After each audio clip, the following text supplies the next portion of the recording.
খালি কি কৈছ পিতন লাগে নি তোক হে কাক জোকাই পেলাইছ এই তোক আজি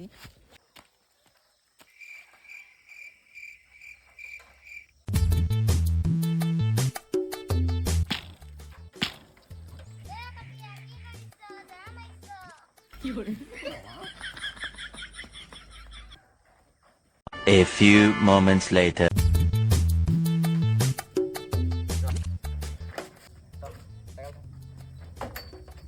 আৰু কা কবি না আজি বা আৰু কা আজি বা নকওঁ কৰিবি নি যা যা একদম চিধা ঘৰত যা চাহ নাম ৰ